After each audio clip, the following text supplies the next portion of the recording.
It's the Opperman Report.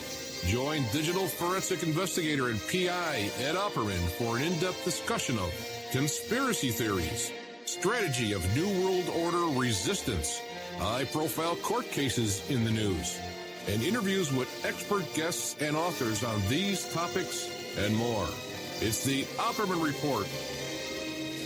And now, here is investigator Ed Opperman.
Okay, everybody, welcome back to another episode of Porkins Policy Radio. As always, I am your host, Pearse Redmond, and you can find this podcast and every other podcast I do by going to porkinspolicyreview.com.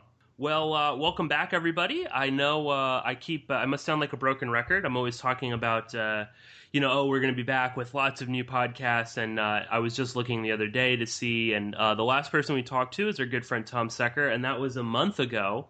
So my apologies again. I'm slowly getting back into the swing of podcasting. I was away on vacation, as some of you probably already know from Twitter and on my website. But I'm back, and I couldn't be more excited about the guests that we have on today. And today, joining us from Henderson, Nevada, is Ed Opperman. And for anyone that doesn't know, Ed hosts his own podcast, radio show, The Opperman Report, which I just can't stress enough that you all need to go out and download like every episode because they're all amazing. Ed is a private investigator as well, and his radio show deals with so many different excellent topics and real true investigations, and it's got an excellent sort of old school conspiracy radio talk show vibe to it. And Ed covers all sorts of things: Jim Jones, the son of Sam, serial killers, all sorts of interesting things. And he's also covered the case that we're going to be dealing with today. But Ed, why don't you introduce yourself, fill in the guests on anything that I might have left out in your bio there, and thanks for joining us. Thank you so much, Pearse. Thank you for having me on. Well, let's see. Okay, I'm a private investigator, and I'm also a digital forensic investigator. So as a PI, I do all the regular stuff that PIs do, background checks, locates, all that kind of stuff. And then as a digital forensic investigator, people will send me cell phones and hard drives, and we'll recover the data off the device in order to create an exhibit for court. And then I started doing this radio show.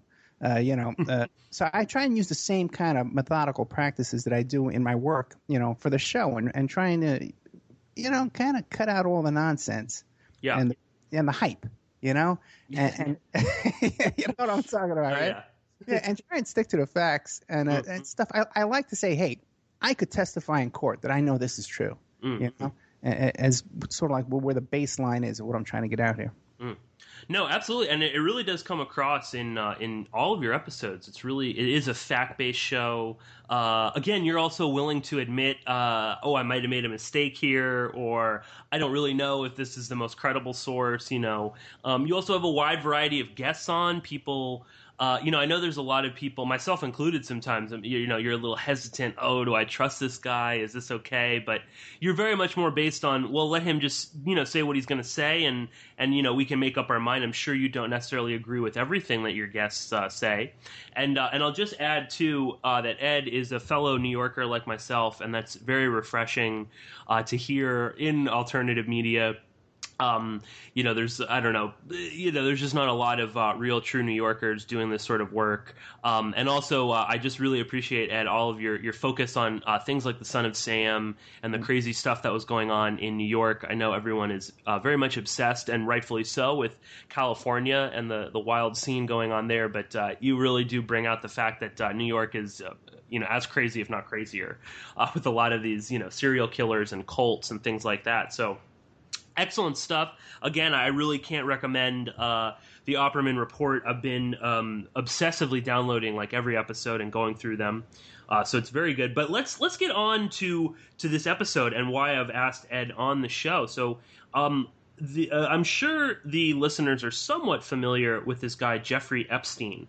He is this quote-unquote billionaire pedophile who has been linked to probably a much larger pedophile ring. This involves all sorts of crazy cast of characters that we'll get into, like Bill Clinton, Ehud Barak, a litany list of who's who.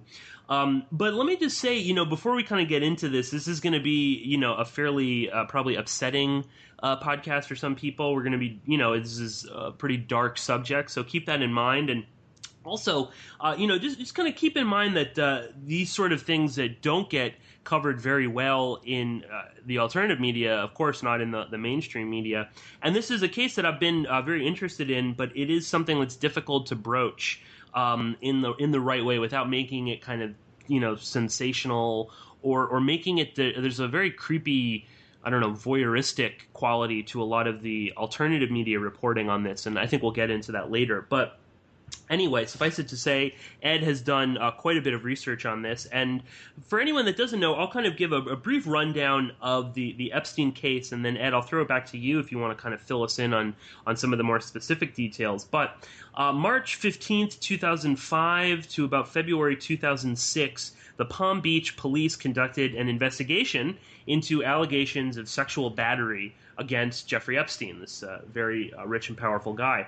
They got statements from about 5 victims between the ages of like 12 to possibly 16, and 17 witnesses that Epstein molested or raped these girls. Now, you can go through the probable cause affidavit, and I'll provide a link to that because it goes into, graphic detail about Epstein's behavior, what was going on. It points out all sorts of things, that this house was bugged with cameras, the walls were lined with child pornography, a whole bunch of really wild stuff. Now, eventually, the FBI would actually get involved in this case, and they would identify 34 minors that Epstein had assaulted. So, instantly you're kind of thinking, oh my God, they've got this guy dead to rights. They went through his garbage, they found stuff, they had all these young girls coming forward and, giving them information on this. But unfortunately, the actual case never actually went to trial. Instead, a secretive plea deal was struck between Epstein's lawyer and federal prosecutors. Now, this resulted, among other things, in Epstein evading federal charges. He would have, I think been sentenced to like a mandatory of at least 10 years, but instead he only copped to state charges. And now, of those state charges, all he really did was admit to soliciting an underage prostitute. And he was, sentenced to 18 months. And, first off, I'll just say, the idea of soliciting an underage prostitute doesn't really make sense to me. If she's underage, she can't consent, so I don't know how you could solicit her. It's like one of those crazy laws where it's sort of, this 12-year-old girl is a prostitute somehow. But anyway, of these 18 months, Epstein actually only served 13, and he was on a work release, which allowed him to leave his jail cell every single day, I believe, except for Sundays. And he only had to come back at night for 8 hours to sleep in there. And this guy was flying all around. He would go down to the Virgin Islands, to his private island. A bunch of other wild stuff. Within just the work release alone. And the victims of Epstein were never really properly notified about this plea deal, which also included immunity for Epstein and all of his co-conspirators. Now, while this happened, there were reports in the local Florida media, like the Palm Beach Post, I believe, wrote about this. But again, it was a very, sort of safe reporting on this. It would mention, yes, he might have had sex with one underage girl, but again, it was this, so I think when people see prostitute in the sort of thing, they sort of, oh, well, she was into it or something like that. She didn't tell him how old she was. That kind of people justify these things in all sorts of crazy ways. But around and then again, 2010, Epstein is released from prison. He has this huge party where his buddy Prince Andrew, who is also involved in this, he attends. Katie Couric, George Stephanopoulos, Woody Allen, a whole bunch of people. He famously told the New York Post when he got out, quote, "I'm not a sexual predator. I'm an offender. It's the difference between a murderer and a person who steals a bagel. The crime that was supposedly committed in Florida is not a crime in New York."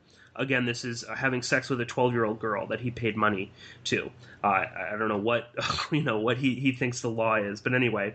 Now, many of these sort of details and the peculiarities of all of this case was sort of emerged again in 2011 when a woman, 31-year-old Virginia Roberts, began speaking out and basically coming to the press and explaining that she was one of Epstein's, the media has dubbed her a sex slave. And she's more or less says, yeah, that's an apt description for that. Roberts began coming again to the media, confirming what a lot of these Jane Does were saying during a civil case. Now, there is an ongoing civil trial right now against Epstein by some of the victims of Epstein's, and they're basically suing the federal government because they were never actually told about this secretive plea deal. They were never brought in to testify, and it's actually come out just in the past 2 months, I believe, a bunch of documents outlining the fact that not only was the government working with Epstein's lawyers, but all of them were colluding together to, A, not let the victims know about this until after Epstein had already made the plea deal, and a whole bunch of other wildly inappropriate things. They're meeting, quote, off campus to discuss this sort of stuff. They knowingly knew that there were 34 other underage victims that they were going to leave out of all of this stuff. So, and then, then the case sort of, brought on another level where we get the fact that Bill Clinton is flying around with Epstein in his jet. He knows Ehud Barak, Chris Tucker, a whole bunch of other people. Alan Dershowitz, of course, is one of his lawyers, and we'll get into all of that. But Ed, I don't know. I'll throw it to you. Is there anything you kind of want to flesh out there, or add, or kind of elaborate on maybe the case and what's going on right now? Well, that's a terrific synopsis there. Okay, that's excellent. And it does get a lot of this information out there. A couple of things I'd like to say is about the litigation that's going on right now. You described it accurately, which most of the media doesn't. And so the idea that it's sort of a he said, she said with these victims, the judge has said he's guilty. Yes. Yeah. Right. That's settled. The guy's guilty. And you're right. The girls, their problem is that they weren't notified of the plea negotiations and all that kind of stuff. So that's what the people need to get to wrap their head around that. One little fact about this young woman, Virginia Roberts, who now, she married this karate instructor, and she's like in hiding in another country right now, which is why she's able to speak out. But Epstein was able to get a hold of this girl because at 15 years old, she was working at the Trump property in Mar-a-Lago down in Palm Beach, Florida. In the women's locker room, there's a towel girl in there. And she was targeted by Ghislaine Maxwell, who's the daughter of Robert Maxwell, who's this famous UK tabloid guy who's involved in all kinds of stuff. As a matter of fact, I just did a show on Thursday with this guest, really good guest, Jeffrey Gislin. He just came out with a brand new book, and he talks about how Maxwell was involved in arms dealings with Khashoggi and I know. And oh, boy. And Khashoggi, too, he's involved in Mar-a-Lago down there at the Trump. Yes, right? Right. So this chick, Ghislaine Maxwell, who procured this young girl, Virginia Roberts, right? Mm-hmm. Yeah. That's now, allegedly, she had on her phone and her computers all kinds of child pornography, all kinds of transactions. She was the recruiter, and even after Epstein was convicted, Ghislaine Maxwell was invited to the Chelsea Clinton wedding with Bill and Hillary Clinton. Yeah, you can actually see Maxwell peeking her head out. She was like right on the aisle, like great seats for this. This is after all of the allegations. This is after her, ex-boyfriend Epstein goes to prison. And again, let's just focus on that for a minute, Ed, because it's crazy. People aren't even necessarily denying. His friends aren't even denying what happened. He pled guilty to having sex with a 14-year-old girl that he paid money to. And, he gets out of prison, and people, are lining up to go talk to him. He gives a ton of money to Harvard. He's all these Nobel Prize scientists.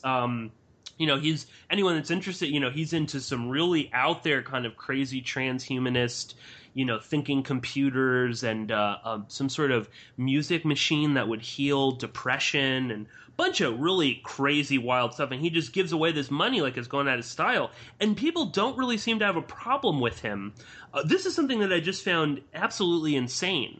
What is Katie Couric doing going to this guy's house? Exactly, and especially when you consider that the house in Palm Beach, when you walked in there, like you said, there was child pornography all over the walls. There's not much that's hidden here that the people around him could not know. Vanity Fair did an article about him when it first came out about him flying Clinton around on the plane, and there's a lot of stuff that they left out. They even wrote another article where they said all the stuff we left out of the first article. Bizarre Eastern European teenage girls dressed like hookers, at these parties, at New York City cocktail parties with the head of the museum, and the Guggenheim guy there, Yeah. No, Ed, just explain this. You understand the law pretty well. The fact that this guy had, conceivably, tens, if not hundreds of pictures of underage girls all over the Palm Beach house. Anyone that walked in and viewed them, what would, that's against the law, is it not? Yeah, you would think so. Yes, that is a crime. And the butler, and Ghislaine Maxwell, they were all in there. They talked about this openly. Every girl, and you read the probable cause affidavit, every single girl described this, that when you walked in, there was no way to miss this. So when you hear about him having parties with Katie Couric and all these people, how could they miss it? That was in Palm Beach. We don't know how many of them went down to Palm Beach, but they were definitely at his property there in Manhattan. We know that for a fact. And who knows what he has on the walls over there? Interesting thing that it struck me. They describe in the Vanity Fair article that he had, when you walk in glass cases, he has all these eyeballs. Yes. Right.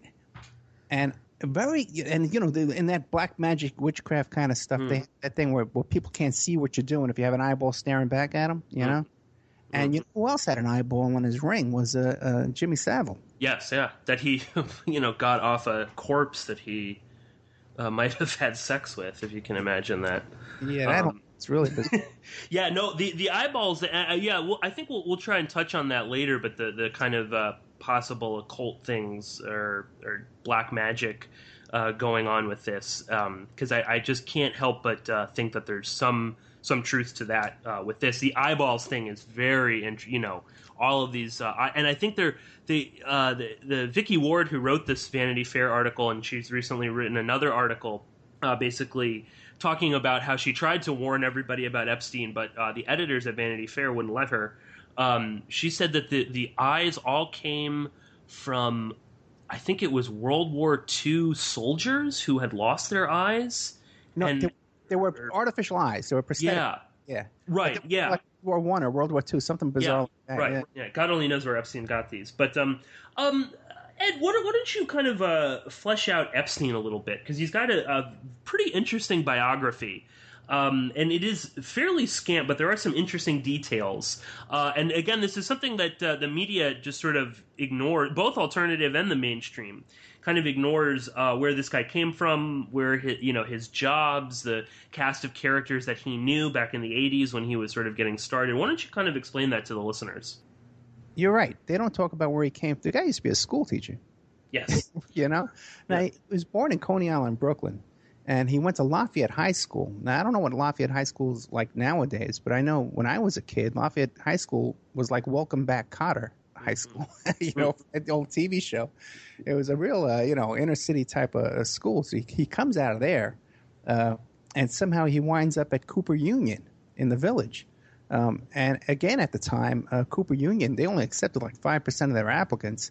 But once you were accepted there, you got a totally free education, So he left there. Somehow he winds up over at NYU. But he left all these places without any kind of degree. And then he goes to work at the Dalton School, which is a real fancy Upper East Side. It's in the upper 80s over there because I know my grandmother used to live over there. And I used to see these kids from the Dalton School. And it's a private school. And again, he taught middle school, and these are the kind of kids he's attracted to. And also, too, one of his fetishes with these girls was the schoolgirl outfits, and that's the same kind of outfits that the kids that he was teaching. Now, somehow, he leaves there in some way and winds up over at Bear Stearns because one of the female students one of his students over there at the Dalton School, the father was a big shot over at Bear Stearns. And somehow he was tutoring one of the kids. He was tutoring the son of the Bear Stearns guys and became friendly with the guy's daughter of this guy. Yeah, I know. You got to look back now and wonder what happened there. But somehow, now you're from New York. Okay, yeah. Staten Island. We know a lot of guys who come out of high school and they get a job down at Bear Stearns. Okay, they don't have a college degree. And they're a trader down at Pearse, blah, blah, blah, doing whatever they do. And they get nice bonus. You can pretty much put a monkey in those kind of jobs. You can, you make a decent living. It's an interesting life, I hung out down on Wall Street, down at the Freedom House, down on Water Street. But what do you call it? But he becomes a partner at Bear Stearns. Yeah. How does he pull that off, man? He becomes he leaves Bear Stearns as a partner after like 6 years. Okay? There was just a little bit of a scandal. He was questioned by the SEC for some kind of insider trading, whatever was going on. He leaves Bear Stearns, and he starts this company with this guy. I believe his name is Hoffenberg. Yes. Right. Now, did you look into Hoffenberg? Because just recently somebody was telling me, and now I can't even remember what they were telling me, but there's a whole thing about Hoffenberg that we have to get. Oh, yeah. I remember what it is now. Oh, my God. I got to look into Hoffenberg is behind. He put up the money behind a PR campaign that involved the Haley Cummings case down there in Florida. Really? And the Casey Anthony case. Yeah. What? We got to look into that. I forgot all about that. Thank you very much. Yeah. Yeah, Hoffenberg is a real... I mean, he's in jail right now for 20 years. He's before Bernie Madoff, there was Stephen Hoffenberg. It's a $450 million Ponzi scheme, and him and Epstein were, they ran a company together, ripping people off. Yeah, and it's really interesting too because if you look at because there's detailed information on all their scams with that, but a lot of their scams were small time, like $25,000 and fines and things that they didn't pay. Penny ante stuff when you consider the amount of money that they were tossing around. So he leaves Bear Stearns. He's hanging around with Hoffenberg. They got that little operation going on. You never hear about that in his bio. No. But then he hooks up with Leslie Wexler, who actually either gave or sold Epstein that property with all the eyeballs in it up there in Manhattan, which is supposed to be one of the most expensive pieces of real estate in all of Manhattan. Privately owned townhouse. So Leslie Wexler, he owns Limited, he owns Abercrombie and Fitch, he owns Victoria's Secrets. Now, there's a lot of speculation, and they kind of describe their relationship as sort of a partnership. Now, this is the only client that we know that Epstein has where he's managing their money. Very interesting quote by Epstein one time, too, as well, was he said, when you're managing money for these billionaires, they're not really interested in making money. They're worried about losing their money. Now, that's the word. Then when I hear that, I hear the mind of a blackmailer. Yeah. All I got to do is get in there and threaten that they're going to lose their whole fortune and actually have to go out and work for a living. Yeah, right. Oh my God, Thurston Howell the third work. Yeah, right. It's work for them. Oh, no. Yeah. Jump off the mountain there first, Right. And it is kind of interesting too. How I don't know if you have any kids or anything like that, but the Limited has a toddler kind of called the Limited 2, where they sell to 8-year-olds and 9-year-olds and 10-year-olds, preteens, tweens, and little girls. And it's very provocative kind of clothing that they sell in there. It's fashionable, but it's too mature. It just seems like a lot of grooming going on there, and that's his only source of income that we know about right now is that his only client. So when you go into Victoria's Secrets and you go into the Limited and Abercrombie and Fitch, you're putting money into the hands of these kind of people. Yeah, absolutely. I mean, Les Wexner sounds, just super creepy. Anyway, any sort of old fart, worth several billions of dollars who makes his money, turning little girls into these like hypersexualized, sluts basically. Yeah. It's a perverse sort of individual. Just of note, Les Wexner is very connected to Mitt Romney, very, very highly connected to the Republican Party. I know a lot of people made a big stink about Epstein because he has all these sort of Democratic connections, but there's plenty of Republican connections as well. Very interesting. Oh yeah, because Jeb Bush was the governor down there in Florida when all this was going on, and W. Right, Bush, I didn't even think about that. Right, W. Bush was the president. And it's interesting now, because I can look at everything with a suspicious eye. But you see Trump attacking Jeb Bush here viciously. These come on, all this happening right under Trump's nose. And Trump even gave a quote. I'm sure you have it because if you read I've known Jeff for 15 years. Terrific guy. Booms Trump from a speakerphone. He's a lot of fun to be with. We're going to make America great again. He is even said that he likes beautiful women as much as I do, and many of them on the younger side. No doubt about it, Jeffrey enjoys his social life. Now, that's Donald Trump. Before Jeff was convicted, right? But still, he knew him for 15 years. And then, recently, when a lot of these revelations came out, someone asked Trump about this, and he was like, I never heard of the guy.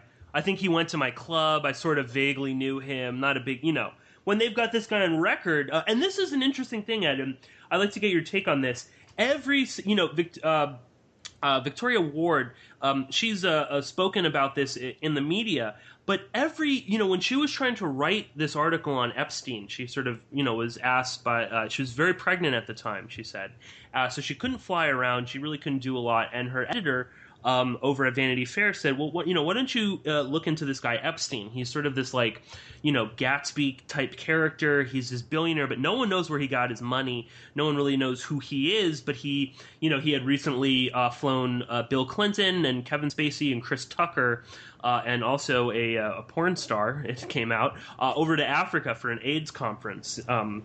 Which is just so, the cover that these guys use to jet around is disgusting. But so she is investigating, looking into him. She's trying to write this article, and she said that Epstein was I don't want to interfere at all. You write what you want to write, and this guy is calling her at home. He's summoning her at all hours of the night to come over to his house. She said that before she even really started looking into this, Ace Greenberg at Bear Stearns, the CEO, is calling her up out of the blue saying, oh, Jeff is so wonderful. Dershowitz, who we'll get into him, he could not stop gushing about this guy. And she claims that he was really quite boring. Not very interesting, was kind of an asshole to her all the time. Looking, hindsight, was he blackmailing all of these people? And is this, they're coming forward, just to, we got to make this guy look good right now. They're going to do this big piece on him. No one wants to have anything bad. What is your take on this? Again, Trump, I've known the guy for 15 years. He's amazing. Yeah, and you got to remember, too, as far as Trump goes, is that one of these victims was procured on a Trump property. And her dad, was a maintenance engineer at the property down there, and he's retired with a horse ranch, which is to me is you got to take a look at that. I've worked hard my whole life. I can't afford a horse ranch. I don't know how this guy why he's investing, and also too, then you got and Prince Andrew, was down there at the Mar-a-Lago property. One more thing I'd like to point out too is the girl. Virginia Roberts, she's the one that you see with her arm around Prince Andrew in that picture when she's about 17 years old. But there are documents that are available online. As a matter of fact, if you Google it, it should still be up there. If you just Google the case number, which is 08-80736, you just put in case number 08-80736. A lot of these documents will come up for you for free. Otherwise, you can open up an account with Pacers and you can pay for them. But there's some affidavits from her where she includes pictures of how old she was and what she looked like when Epstein first got his hands on her. And she's a little kid. She's a 12-year-old kid in like shorts and a T-shirt on I think it was the Staten Island ferry. Yes. Right. And he saw the picture, and that's heartbreaking because I got a kid the same age, That's a kid. I coached It's a child. Yeah. It's a child. I coached basketball kids that age, and some pervert, the guy has his mitts all over, he's passing them around, all this kind of stuff. So people who would take this kind of thing lightly, it's really upsetting to me. And another thing that really struck me, too, personally, was the thing in the probable cause affidavit. When these cops describe going to the homes to investigate these cases and knocking on the door. And we showed up at their home. They weren't expecting us, and we told them their daughter was involved in this, and the daughter denied it. But then we were called back the next day. You could just imagine what went on in those homes that night with the kid trying to deny it and then admitting to it and the parents having a heartache. My God. So that whole thing, you're right about some people who try and play this off as like it's a joke with these kids. These are real victims, little kids. Also, too, one of the allegations about this character, Jean-Luc Brunel, who is this model scout who's still on the loose right now and even filed lawsuit against the Epstein because his involvement in this, he came off looking all bad. There's an allegation. Yeah, I know. Yeah. That was my reputation. Yeah. And let's just, it will explain who he is, and then we'll get into his, why how he's even suing him.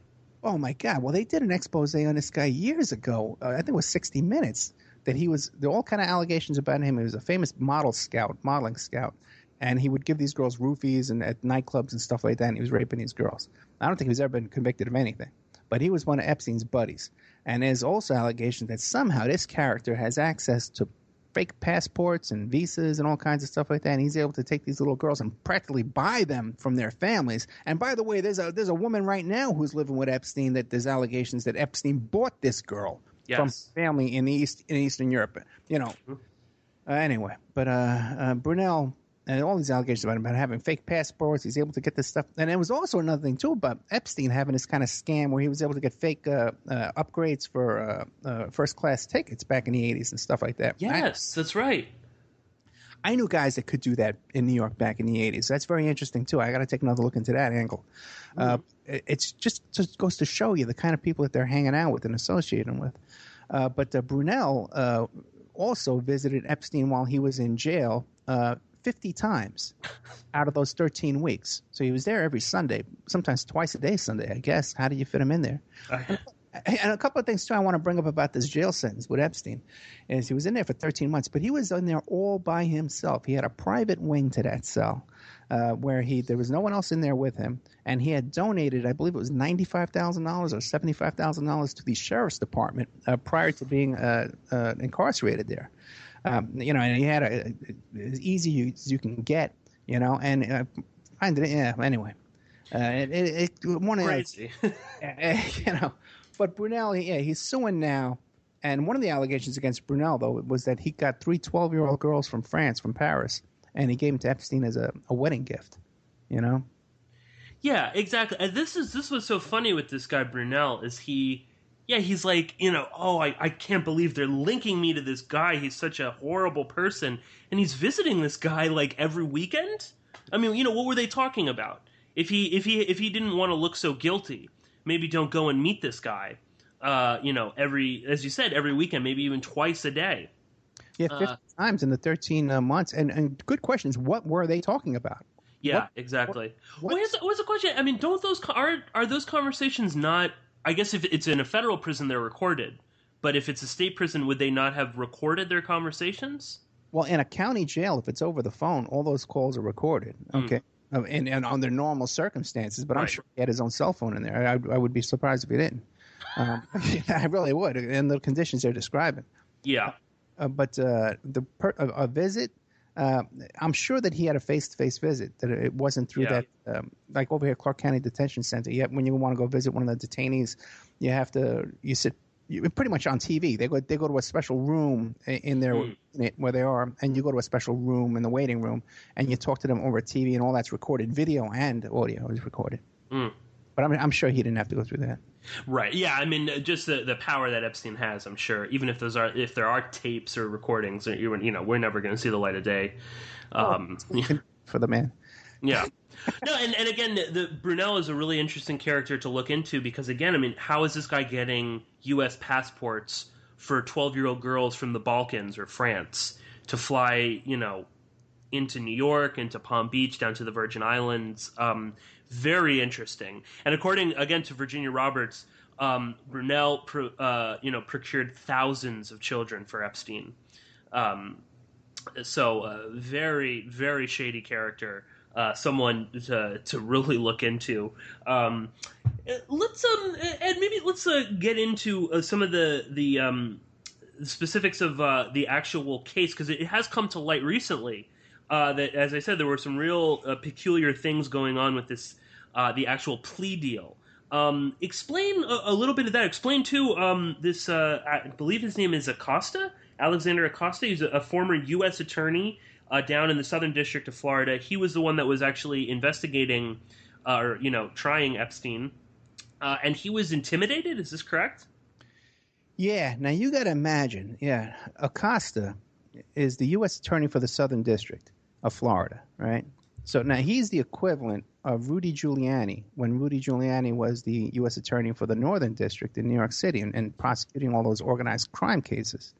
Now, I worked on those cases. I didn't have a huge role in them, but I was involved. I was a private investigator on foot of defense in those cases.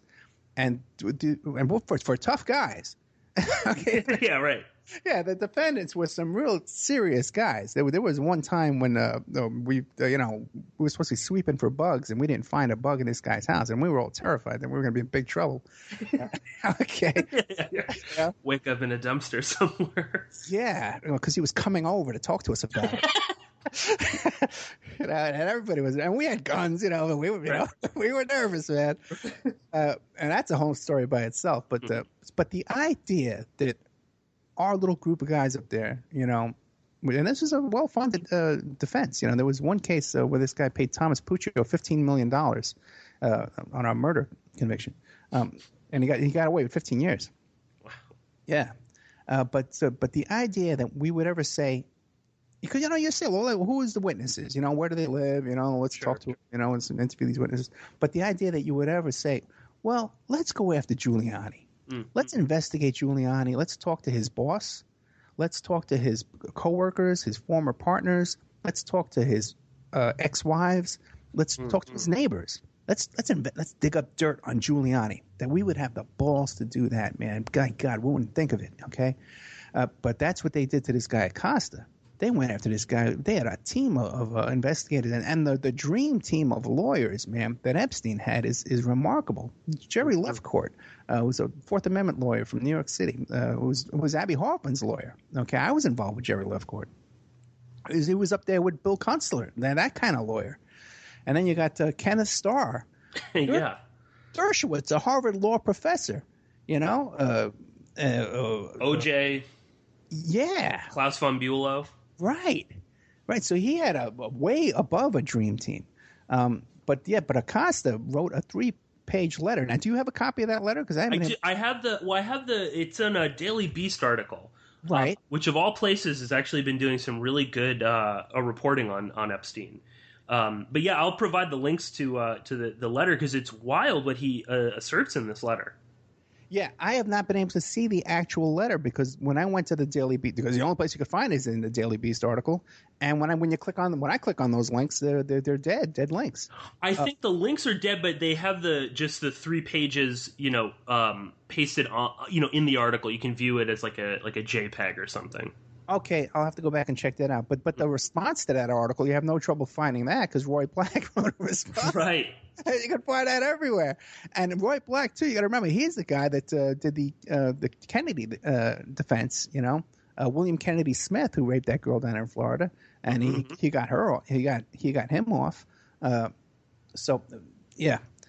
That whole situation. So the idea that they would go after this guy, and also to his superiors were contacted in Washington, and his bosses, which would have been all the way up in the line to George W. Bush, and who went after Acosta, and it was effective because the feds did not prosecute this case. They dropped it down to the state, and he even complained. And he said, I think even some of the investigators involved in this case wrote public letters to the newspaper, saying that this was all handled. It was very shady the way it was handled, and so.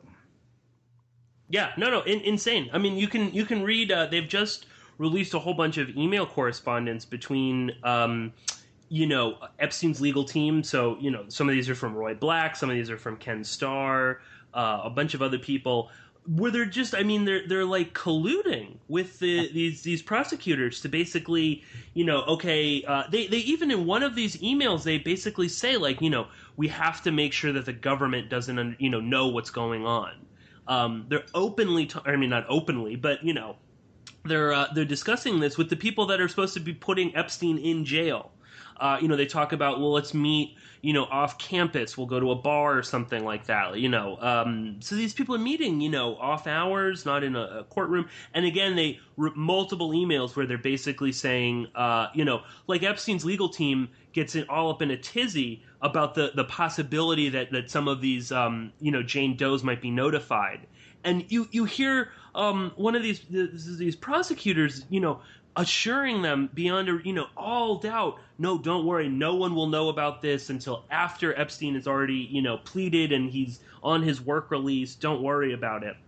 So again, the level to which this is, as you were saying, this is going up the chain all the way conceivably to the White House, which I wouldn't be surprised at all. I'll throw out just quickly the legal team that he has, as we mentioned, Alan Dershowitz, who we'll get to in a moment, is very involved in this. Roy Black, who defended William Kennedy Jr., Ken Starr, who went after Bill Clinton. There's, I know, Ed, on one of your interviews, someone was mentioning that there was someone who worked for Bush who was actually on Epstein's legal team, and that is Jay Lefkowitz, who is mentioned in some of these emails. He was the deputy director for domestic policy for George W. Bush, Director of Cabinet Affairs Department, Director of Cabinet Affairs, Deputy Executive Secretary Domestic Policy for Bush Sr., and he was also Bush Jr.'s Special Envoy to North Korea. So this guy is very well connected, and the law firm that he works for is Kirkland Ellis. And Ken Starr is also a part of this law firm, as is Stephen G. Bradbury, who was the head of Office of Legal Counsel for George Bush, who basically had all of these crazy proclamations on torture and terrorism. John Bolton, the psychopath who was worked at the UN, is also part of Kirkland Ellis. And just to give you a rundown of some of their clients, Bain Capital, so here we go, Mitt Romney again. BP America, they're actually the company defending the Gulf oil spill. Facebook, very interesting. Boeing, Raytheon, Pfizer, Dow Chemical, the Blackstone Group, which is involved in all sorts of ungodly stuff. Bank of America, Sallie Mae, just to name a few. And even stranger, Kirkland Ellis Law Firm was the second largest contributor to Obama's 2008 campaign. And apparently the firm's PAC, Political Action Committee, has given more money to Dick Durbin, senator from Illinois, than any other company or organization since 1989. So I thought I would just throw that out there. And I'm going to look more into Kirkland Ellis because that's really bizarre, and links in so many different people, and that definitely from their clients and the people working there and their campaign contributions seems like some kind of deep state legal team right there, deep state law firm. Wild stuff. And this is the guy, again, that's defending Jeffrey Epstein. So, just look at the power that this guy has. I don't know, Ed, if you have anything you want to add to that. Well, it would appear that they're not in the business of doing home closings. Yeah, right. They're in the business of influence peddling. Mm-hmm. So, I don't think how you can get more clear than that. If they're making the second largest donation to Obama's campaign. So they're not doing. God, yeah. Right. Yeah. I mean, yeah. Right. Of course. Quickly, Ed, we've been spending a lot of time talking about Epstein's legal team. Who are the people representing Virginia Roberts? Because, again, people will portray her in the media as either a liar. I've seen people in the alternative and in the mainstream saying, oh, well, she was probably into it. And this is it's like when it's a guy who gets is involved in some sort of molestation case with a hot teacher. Oh, well, it's okay. Because the teacher was hot and the kid is a guy, so he probably liked it. And then again, when it's these girls, that look much older, like the Virginia Roberts picture with Prince Andrew, oh, well, she was probably into it. He was paying her, so what's the big deal? But talk about her lawyers, because they're very influential people as well, and they believe her. Yeah, Florida lawyer Brad Edwards is a big shot down in Florida. But the other lawyer is Paul Cassell, who is a former federal judge. Mm. Yeah, so this is not some ambulance-chasing law firm that's going after Epstein and representing these young women. And they're doing a great job, too, very thorough. And the way that they're presenting their case is brilliant in many ways, and how they got all that stuff in there about Dershowitz and stuff. And then Dershowitz took the bait and and starts calling her a liar. Now they're suing him. They're suing Dershowitz for defamation, and I believe they're going to win. Okay, and they're trying to say there was one little when the judge removed Virginia Roberts and the other Jane Does from the initial litigation. He didn't say that this was portrayed as being, hey, the judge threw it out. There's a big victory for Prince Andrew and Dershowitz. Oh, it's all proven. But when you read those documents, it's not that at all, man. The judge says that, first of all, they're legitimate witnesses. They can come in and be witnesses in the existing litigation. And they can also file their own suits, which they probably will, And now they're going after Dershowitz, too, as defamation. So, yeah, they're doing a great job. These guys are excellent lawyers. And like I said, a former federal court judge in West Palm Beach. This guy's no joke. Yeah. Right, yeah. Explain that, because I know I saw that. Again, I mean, this is barely reported anywhere. And if an update is reported on Epstein, it's generally to kind of placate the masses that Virginia Roberts is a liar, that she's that she's either making this up or that she's out to get money. Right. And Dershowitz. Let's get into Dershowitz. Ed, explain some of these claims that Virginia Roberts has made in her affidavit against Dershowitz, and what Dershowitz, his relationship with Epstein. Explain that a little bit. Well, yeah, they were friends, and Dershowitz was gushing over this guy and said, well, even if he wasn't rich, we'd still be great friends because he's just so brilliant and so wonderful. These bizarre comments, and Dershowitz was donating, I think up to $25 million to Harvard Law. Epstein was. Yeah, Epstein. Yeah, was donating a huge amount of money to Harvard Law. So that's, I suppose, that's how he became so wonderful. Yeah. I think he's wonderful too. Give me $50 million. But also too, Virginia Roberts is very detailed in having to perform sex with Dershowitz, and him being at different locations and on these planes. If this stuff was going on, this was right in front of Dershowitz's eyes. He can't deny it. He comes back and says, well, my wife was there. And I think at one time he even says, my daughter was there. I tried to look up and see how old his daughter was and find out what was going on with that. I couldn't find any information. But, yeah, it seems like Dershowitz is it would be a conflict of interest for him to be on the defense, of this. Considering that he's named in these allegations. I don't know. The whole thing with Dershowitz is very bizarre. At one time, I was a big fan of Dershowitz, but over the years, he just showed himself to be a hack. Yeah, completely. Yeah. And now, if you Google Dershowitz right now, it is just endless articles and like Newsmax and other places where he's talking about how Iran is about to, take over the world and, bomb us back to the Stone Age, all this stuff. Nothing about Epstein or the ongoing case. And he has all of these ridiculous, he claimed, again, the same thing like with Trump, like, oh, I never met the guy. Dershowitz claims him and Epstein had a strictly business relationship only, that they met for the first time, I don't know, sometime between like 2001 or 2003, and it was Evelyn de Rothschild who introduced them. So, right. Now we're getting into another level of, these pedophilia rings. Well, Epstein's a member of the Trilateral Commission and the Council on Foreign Relations. Yes, I nearly forgot that. Yeah, right. And wasn't he described as an enthusiastic member? Yeah, well, what does that mean? Yeah, right, I know. I want to control the world more than everyone else does. Yeah. Yeah. Oh, my God. Yeah, and that's you never hear that mentioned. Yeah. Oh, no. Right, of course not. And then, and then this is all contradicted by the flight records. Maybe we could talk about some of these flight records, but Dershowitz was on Epstein's plane as far back as December 1997, where he was on the plane with an unidentified female, Hazel, Claire, and Maxwell.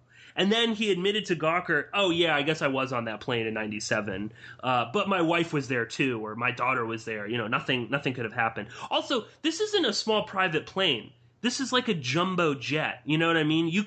Stuff could be going on in this plane and people wouldn't even know about it. This isn't like a tiny little jet where, everyone could see you. It seems like Dershowitz keeps lying publicly.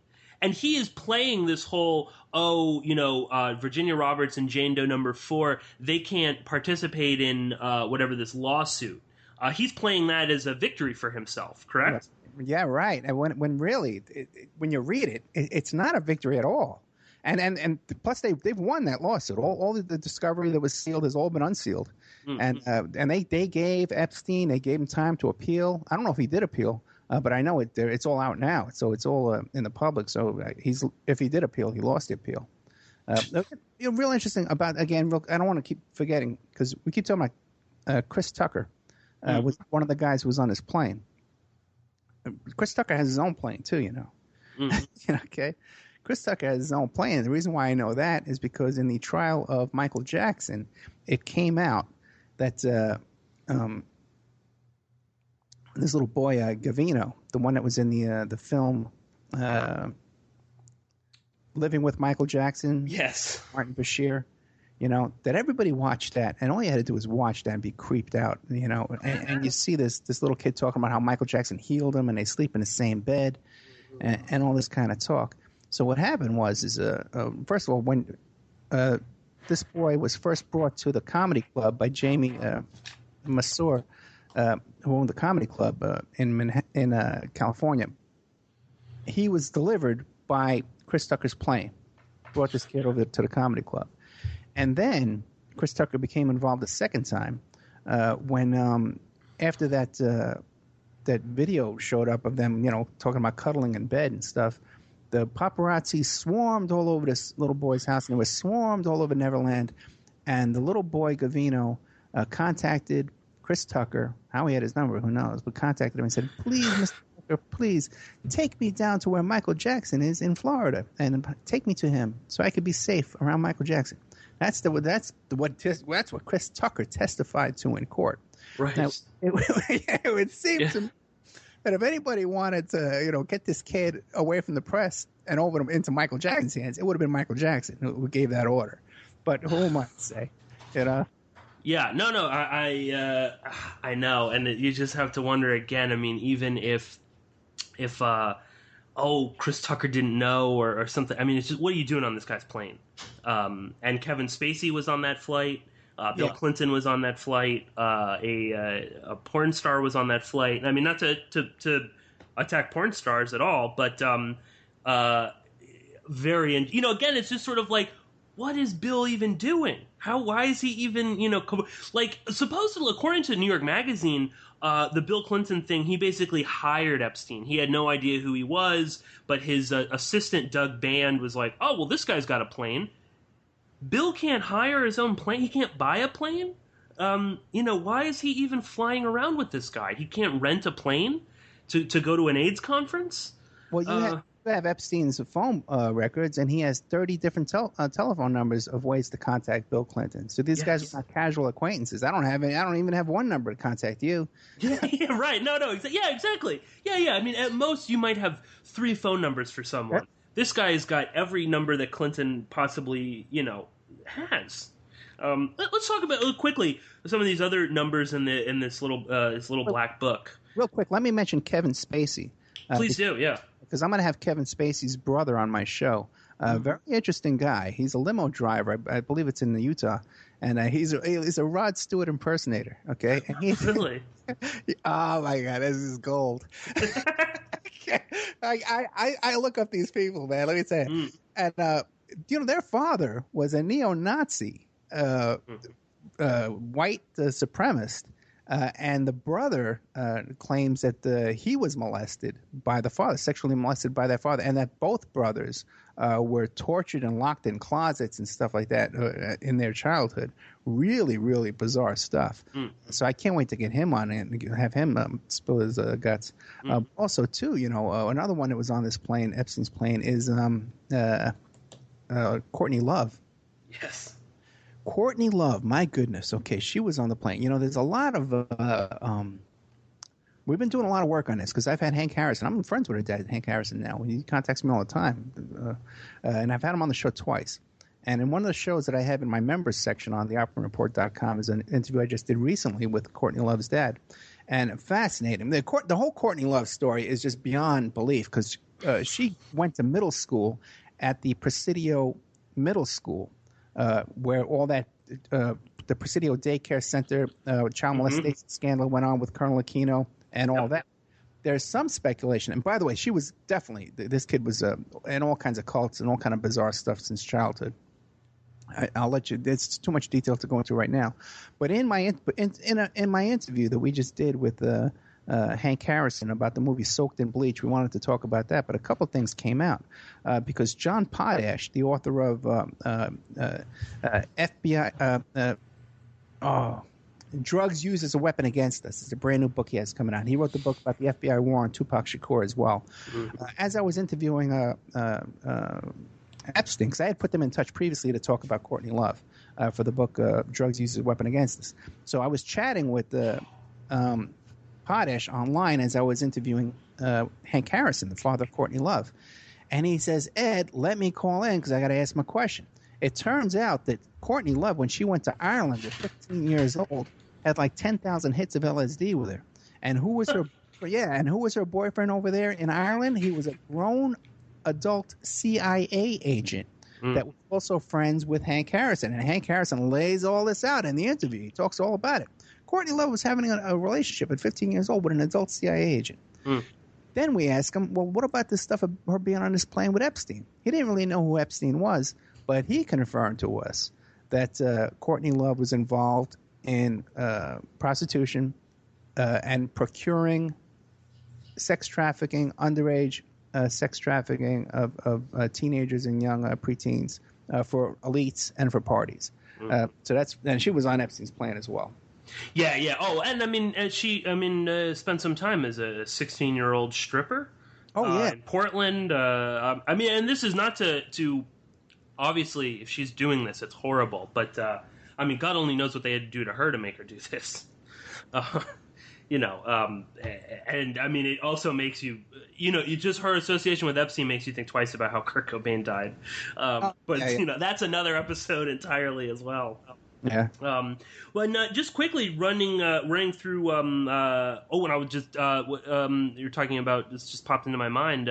Courtney Love's CIA connections. Of course, her father was the manager for the Grateful Dead, which have multiple CIA and Scientology connections as well.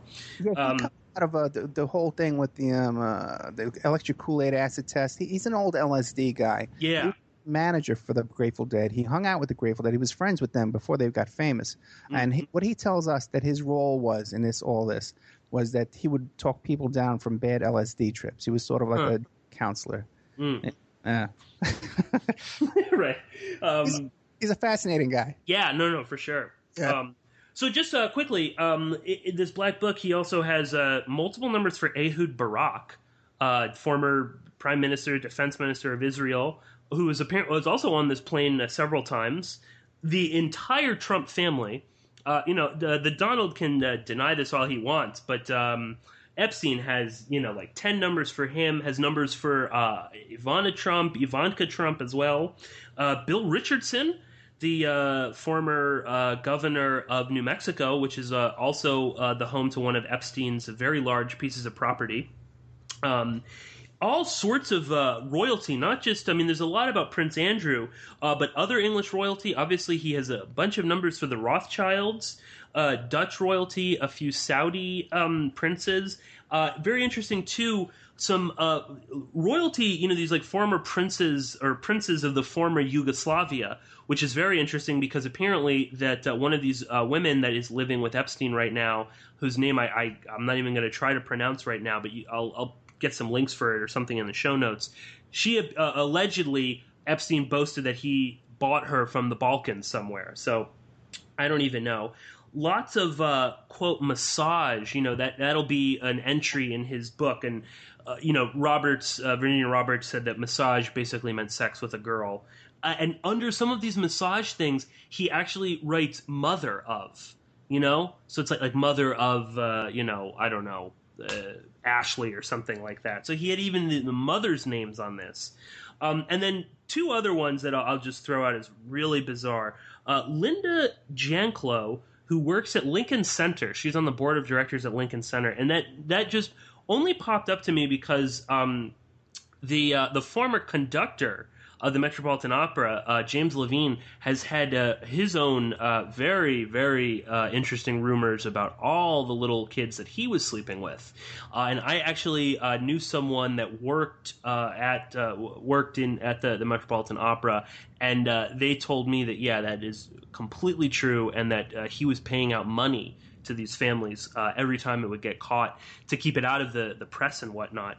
And I don't know if you saw this, Ed, but Andrew Jarecki, Henry Jarecki, the whole Jarecki family, this guy is apparently Epstein is very close with. And Andrew Jarecki is famous right now for the TV show The Jinx, which involves Robert Durst. And even more interesting, Andrew Jarecki directed a film many years back called Capturing the Friedmans, which deals with the whole Friedman pedophilia case out in Long Island. And this guy's, apparently Epstein and them are very, very close. Henry Jarecki, the father, who's a billionaire in his own right, owns a house down in the Virgin Islands.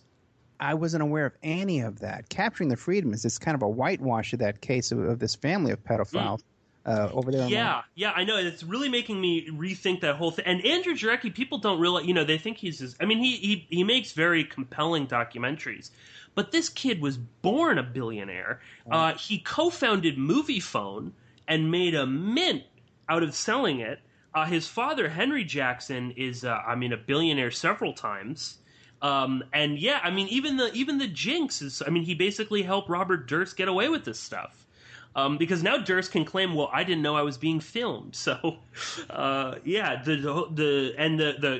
Capturing the Friedmans, again, makes you think twice about that movie, makes you think twice about this guy, Jesse Friedman, and whether he was actually innocent of what was going on. Hey, did you see the film of Durst when he goes into that CVS? Where he's bald and he's got no eyebrows.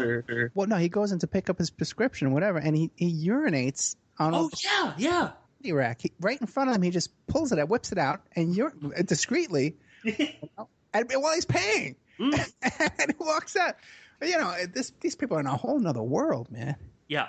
Well, and it's interesting again that Durst would even agree to do this. But Andrew Jarecki's family, the Jareckis, are very well known, especially in New York.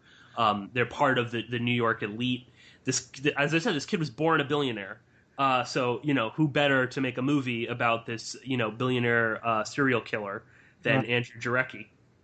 But again, the mere fact that Epstein has got so many numbers for his wife, numbers for his brothers, numbers for his father, his mother, all of this stuff, and this guy's making this documentary about the Friedmans. Very, very interesting.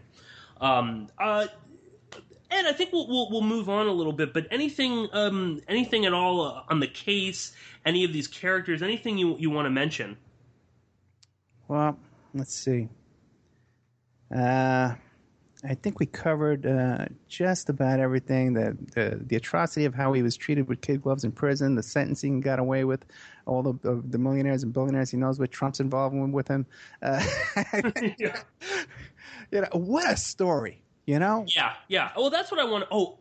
I'm sorry. I just got to throw this out. Well, two things. One, I actually walked past his house in Manhattan the other night. I happened to be up in that area. I was at the Metropolitan Museum, and he lives he lives actually right across from the Frick Museum on 71st Street, just off Fifth Avenue. And do you know who lives like across the street from him, or who has a house there? No. Bill Cosby. Oh, I was going to say Bill Cosby. It is. Yeah. And apparently, when he threw some party for Prince Andrew, and Cosby apparently kept complaining to the police because there was such security on the block. Yeah, well, there's not only that. There's a little police substation, like not a substation, but like a police little phone booth right out in front of their property there, right? I didn't see that when I was there the other night, but they might have moved it around. Yeah, I mean, again, people that aren't from New York, that whole area. I mean, he owns a property in France. The French consulate is like 2 blocks away from him. That's where all the UN, missions are all in that area. So, again, he's also the kind of and I guess we'll kind of expand this out a little bit. We've been talking, specifically about Epstein, but Ed, you've done lots of episodes and looking into the Franklin cover-up. You've spoken with Nick Bryant, who again is one of the only journalists actually reporting on Epstein. How do you see this fitting into the sort of larger scheme of things? Because I know a lot of people can kind of put this little case into a box and be like, well, this is just Epstein is just a sicko. Brunel, whatever, that doesn't matter. Maybe he's a sicko too, but that's it. There's just these two people. And unfortunately, all these celebrities were, seduced by his, charismatic behavior and his wealth, and they just sort of got involved. And that's the end of it. It was just Epstein, maybe Prince Andrew, but, for whatever reason, they don't even, Andrew will deny this, and then there's a picture of him with the girl, with Virginia Roberts. But how do you kind of see this in the larger scope of things? Because I see this as just a little cog in a much larger, unfortunately, a much larger wheel that is these sort of big pedophile rings. So I don't know. How do you view this, Ed? Well, you're right, and one thing, just before we get too far away from Epstein, is his butler, this guy Alfredo Rodriguez, who witnessed 3 little girls coming in there every single day. He actually did more time than Epstein because he was trying to sell Epstein's little black book, and he got 18 months. And he's dead today. And Nick Bryant, by the way, too, is supposed to be very, very ill and was in the hospital a while back. I don't know what's going on with him now. When you talk about the Franklin cover-up and the whole Henry Vincent case, the Confessions of a D.C. Madam, and I've had David Schroeder on the phone, and so all these on the show, it all, again, it's the same story pretty much about how these elites, again, pedophilia with young kids, sex rings, blackmail. With the Henry Vincent case, the Confessions of a D.C. Madam, he describes how he was running a gay escort service, and he was invited over to Craig Spence's house, and Larry King was there, who was pivotal in the Franklin cover-up case. And he says, they invited me into their home to talk to them, and I talked about my operation. And then they brought me into a room, and they had all this recording equipment, and then they were blackmailing me after that. So I said to him, I said, well, blackmail is, it's a ballsy move. I have a lot of blackmail dirt on people, but it's, when you want to pull it off, it's a big move. And he says, well, Craig Spence, his team of bodyguards were all Secret Service agents. So you had and by the way, too, if Bill Clinton was on this Epstein's plane, the U.S. Secret Service had to be on that plane with him as well. They're signed in on the flight records. Right. So and then you hear these stories back to the Franklin cover-up case about how these call boys were taking on midnight tours of the White House. And then under W. Bush, you had Jeff Gannon, the male escort with the Marine escort thing. About how he was in the press club down there asking these softball questions. And then he was getting he signed into the White House for visits into the White House. And he didn't sign out till the next day. So it seems to be a pattern of blackmail. And you're right. And these aren't people that are just passing through, because even you have a guy like Colonel Michael Aquino. This guy comes out of the Phoenix Project, Phoenix program, involved in all these different NSA he worked for, the first satanic chaplain in the U.S. military, that he wrote the handbook that every other chaplain, Muslim chaplains, Christian chaplains, Jewish chaplains, all have to follow his guideline of how to be chaplains in the military. So these aren't peripheral people, These are the ones. These are the guys. Prince Andrew. These are the ones in charge. Yes. At the highest levels of billionaires. They're the Rothschilds. Yeah, I mean that's what's. I think, and I understand the sort of the mentality. A lot of people, I think they don't want to. I was talking with someone the other day and about the Epstein case and just some of the people involved, and it's really difficult sometimes for people to sort of admit that these people could be involved, or that this could really be going on such a large scale. But again, I mean, just look across the Atlantic Ocean to England with this Jimmy Savile stuff. I mean, respectable people, quote unquote, respectable people admitting, oh yeah, everyone knew that Savile was doing this. On BBC property, he was, molesting children. I interviewed Jimmy Savile's niece. Okay, and when Jimmy Savile came over to visit the house, she was 12 years old, and they dressed her up in a pretty little dress and got her all ready for Jimmy. And right in the middle of the room, in front of everybody, they sat her on his lap, and he masturbated himself right there. And then he did it again, and she said, I didn't want anything to do with this guy after that. And then he did it again. He showed up at her engagement party to get married. What? Did it again, and right in front of the family. What? Yeah. And this guy is knighted by the Queen. Right. So, and also too, and you see, and this with his relationship with this guy Sutcliffe, the Yorkshire Ripper, where who's got a cushy. This guy's alive right now. Got a cushy mental sentence, in a mental institution rather than being in a prison, and Savile had complete run of this mental hospital where he had an office there. The guy's a comedian, a presenter, on top of the pops, Right? Yeah. What is he doing running around? Mental hospital.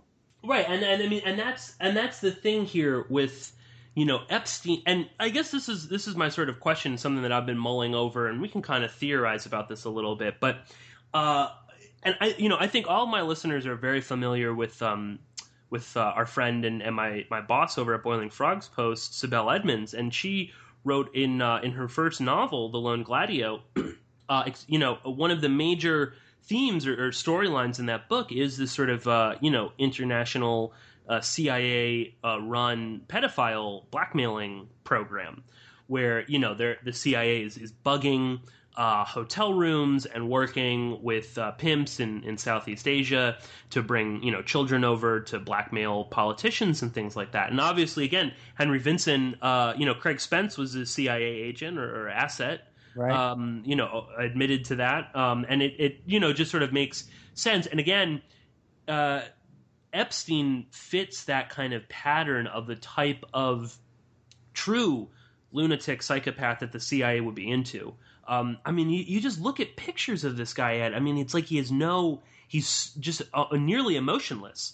He either has this creepy little smile, and again, there's only like, I don't know, maybe 7 pictures of this guy out in the public. I mean, he's never seen. He had a secret entrance and exit for the jail cell when he was down in Palm Beach. But, you look at this guy's background, this guy's biography. There's no mention of his parents, really. He's studying physics at Cooper Union, and then the mathematical physiology of the heart at NYU, drops out, gets a job at Bear Stearns. He's teaching children. Next thing, Forbes magazine, I'll point out, refuses to call him a billionaire because they said there's no way to prove that he owns anything. All of his money is offshore, and at that, they can't even figure out where it is. So, again, how does this guy even make his money? So I guess what I'm wondering at it, and get your take on this, Epstein has got to just be the tip of the iceberg with this. But, what do you think about this, sort of CIA stuff? I know we're kind of theorizing, we're kind of getting, out there. But, he seemed, at some point, the CIA has to know about this guy. I don't know. What's your take? Yeah, well, absolutely. Anybody with a private plane that's flying in and out of the country, he's going to get on their radar. Especially with contacts next to embassies and all that kind of stuff. He's definitely on their radar. They looked into him. But and you're right, he would have to be some kind of an asset. Otherwise, he wouldn't get away with this. Mm-hmm. We had Tom Secker on last night. And he was talking about all these guys around the 93 bombing of the World Trade Center and stuff like that. And it just obvious CIA connections. Yeah. I heard you speaking on an interview once. You knew someone that worked at the UN talking about, how all of those guys are compromised. And again, this guy, Epstein, not only lives around all these UN missions, but he's the kind of person that, he is the real elite. That right. Operates, they're all in New York, you know what I mean? But this guy is, part of the establishment in so many ways. He's the kind of person, and again, you go by his townhouse, it's like 7 stories. I'm sure he had all sorts of parties with UN officials, and that's the kind of person that you could, compromise. I don't know. Talk about the UN stuff at all. Well, in my interview with Jim Rothstein, he talks about it as well. My father had a friend that worked at the UN, and really have nothing to add other than there's no way because the UN's in the heart of New York City, and a lot of people like to think that the UN is like an enemy of the United States, and they're going to come here, UN troops are going to come in and take over the United States. But from being in New York City, we control the UN. And when you go back, I always think back to this thing. I was listening to these wiretaps one time. It was this in the commission case in New York City back in the 80s. And this guy was saying, a mafia guy was on the tape, and he was saying, don't worry about this union guy because we control everybody around him. The paper boy works for us. His receptionist works for us. The guy that mops his floors works for us. Everybody around is, his boss, they all work for us. If we want to bust his balls, we can start busting his balls at 7 a.m. in the morning and get him to do what we want because everybody around him is ours. And with the money and a guy like Epstein can afford, and look what he did to the prosecutor. Mm. So if there's someone in the UN or something that he wants to target, he can insert people around that guy all over the place, until he controls them and gets them in a position where he can blackmail them. Then he doesn't have to worry about controlling them. If you look at him, the quote he makes about the thing about they don't want to lose their money, so my job is to protect them from losing their money, and really his only client is this guy that we know about is Wexler, but he got into Bear Stearns through that guy, what's his Greenberg? Yeah.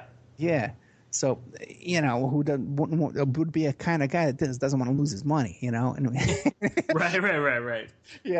So I don't know what to say, but yeah. Well, just blackmail can really, if you want to get ahead in this world, blackmail is a great way. I don't know. Maybe we'll leave it here for that. I'll just say this: God only knows who's blackmailing Epstein. I mean, people don't get into blackmail for no reason. Many times they're being blackmailed. But real quick, a lot of people try to blackmail. Okay, look at this guy. The butler tried to sell the right. He didn't get away with it. One of Bill Cosby's daughters, I believe it's his daughter. She tried to get some money out of him, and she was arrested for blackmail. There were some guys who tried to. I'm not going to mention his name, but there were some guys who tried to blackmail a big shot in Hollywood about a sex tape that they had, and these guys disappeared. Okay, so blackmail is a ballsy move, and you got to have something behind you in order to pull it off. So it's one thing to have blackmail dirt, and it's another thing to be able to really use it and get away with it. Yeah, and again, I mean, if Epstein, some of his very, very high up friends, obviously that's his insurance. He feels confident enough to blackmail people because he knows that someone's got his back. But he started in Coney Island. You know what I mean? Yeah. Where, man, public school. He went to public school. Yeah. No, and again, I mean, he's a great case study in narcissistic, psychopathic kind of behavior. This guy comes from nothing, from nowhere, somehow rises to this level of, opulent wealth and power, and he's somewhat untouchable. But I know I'm gonna keep following this. And again, Ed, thanks so much for joining us on this. Anything you wanna add about Epstein, or quickly just about the way that these things get covered in the alternative media? Because I notice there's sometimes people will jump on these pedophile stories. Like it's the best thing in the world to be talking. Like people were obsessing over Jimmy Savile, but I was actually surprised at how few people were covering Epstein. And I see that as, this is a game changer in terms of the people he's connected. Two of the two front runners in the presidential election, Hillary Clinton and Donald Trump, are connected with this guy. And not a word is being said. I don't know if you've been listening, but I'm getting my press credentials. I'm going to be able to go to these campaign. Oh, great! Oh yeah, and it's looking like I'm going to be at every event. Nice. I'm going to get all the schedules. I'm going to be able to go there, and I'll be right there. I'll be able to ask questions, and I'm going to ask these questions, and then I'll never get credentials again. Right. Because that's how I know. Someone doesn't even throw it out. No.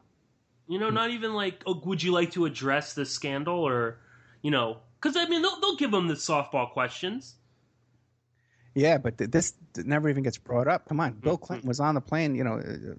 My God, not even. And also, Epstein donated $3 million to the Clinton Foundation. Yes.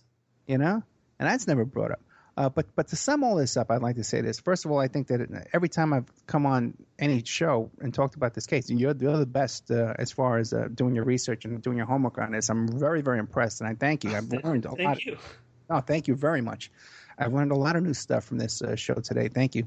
I am a little disturbed about what I kind of saw as certain people in the alternative media trying to play this off as, these girls, they were flying around the world and they enjoyed it. And that was going on almost every single day. If you're thinking, what I'm talking about. And that was going on day after day after day. This guy's trying to whitewash this thing, and it makes me suspicious because it's so cut and dried. I can't see how anybody can try and paint it that way. And I do know what you're talking about, how people they want to they almost get off on the details. Right. And it's exploitive. Yeah. A lot of what you hear out there on these shows just for the ratings and just for the titillation and stuff. And I have even been invited on a couple of shows too where I just kind of saw things were just getting ugly and just too much hype and too much tabloid kind of stuff. And how things get covered up in the media, I don't know, man. We were talking about this last night as well, with Tom Secker, that some of these people in the media are just dumb, Right. Some of them are just dumb, and they don't do their homework, and there's a lot of egos involved and a lot of ambition in politics, and you don't want to piss off the wrong people. And you want to get invited to those parties, and you want to do those kind of things, and you want to have access. Like, even I have to think twice. If I want to have access to these presidential candidates and ask questions, I got to think twice about what I do, because I'll get carted off in handcuffs. Yeah. But what are you going to do, man? Listen, this is the job, this is the profession we have, this is the life we have chosen. Yeah, right. This is the life we have chosen, man. So we just keep pushing forward and fight the good fight, and stick to the truth, man, and honesty. Do your research, do your homework, man, because there's enough good, real stuff to report on and talk about, and stories that are real stories that you can report on that other people aren't taking the time to work on. So just keep doing that, man, and we just keep moving forward. Yeah. Well, absolutely. I would echo that entirely. Ed Opperman, thank you so much for coming on the show. I would love to have you back on to not only update the listeners on anything Epstein related, but just to hear some of your stories about New York and working as a private eye out here in New York, and just some of the wild stuff that you saw when you were there. I know you mentioned it here and there on your radio show. So, Ed, thank you so much for joining us, and I hope I can talk to you again soon. Thank you very much. Anytime. I'd love to come back. Okay, so that was our conversation with Ed Opperman from the Opperman Report. I hope you do go out and listen to some of Ed's episodes. There's so many excellent ones. Really great investigations. Wonderful guests. Tom Secker, of course, was just on that, and I think my listeners would really appreciate a lot of what Ed does. He does some really great work. But if you're interested in some more of my work, then please go to PorkinsPolicyReview.com, and there, of course, you can find every single episode free for download. If you want to subscribe to my podcast, you can, of course, do that through the email blast function. You can follow the RSS feed. You can always follow me on Twitter at PorkinsPolicy. And also, please do subscribe to my YouTube channel, which is youtube.com/1138Porkins.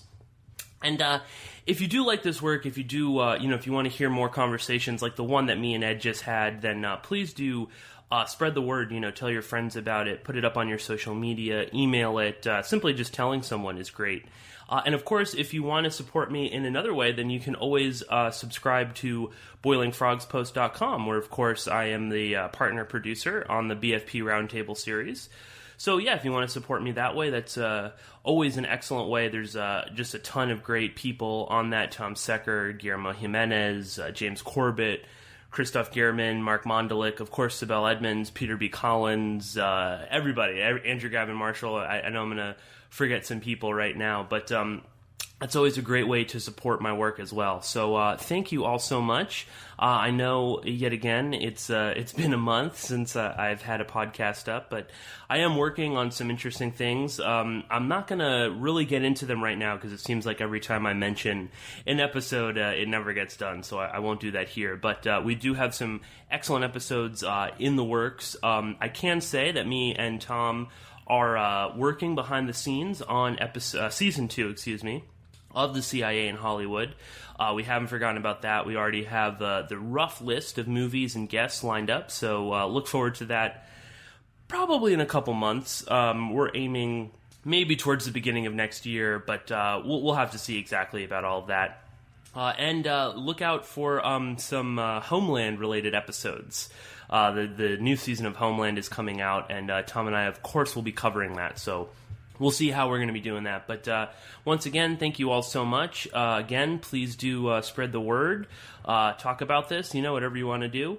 Every little bit helps, and I'm very appreciative to all of the listeners. So thank you so much for listening to this episode, and I will be talking to you very soon.